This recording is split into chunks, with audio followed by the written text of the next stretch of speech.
सिमुलिया निर्वाचन मंडली युव नेता तथा बीजेपी जिला साधारण संपादक डॉक्टर अणुमाधव पंडांकर आज हेउची जन्मदिन।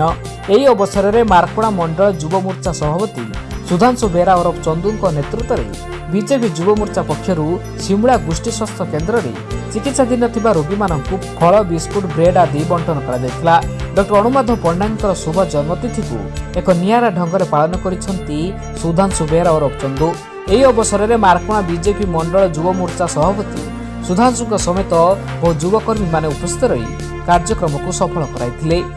मुझे मार्कोड़ा मंडल युव मोर्चा सभापति सुधांशु बेहरा आज आमर सिमुलिया खैरार युव नेता डॉक्टर अणुमाधव पंडा जिला साधारण संपादक आज तांकर जन्म उत्सव तेणुक आज आम सिमुलिया स्वास्थ्य गोष्ठी केन्द्र में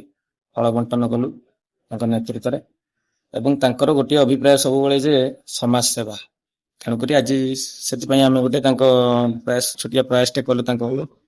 फल भी आनी फल मिठा हूँ बिस्कुट ब्रेड बंटन कलु नहीं सिमुलिया हॉस्पिटल आज फल बंटन है आ गोटे प्लानिंग अच्छी संध्या बेले जीवार अच्छी आश्रम आगु तो सब उन्नतिमूलक कार्य अच्छी सिमुलिया खैरारे जेकोसी ये देखिए आगे ठिया डाक्टर अणुमाधव पंडा जी की समस्त घरे घरे परिचित अनी नना बोली तेणुक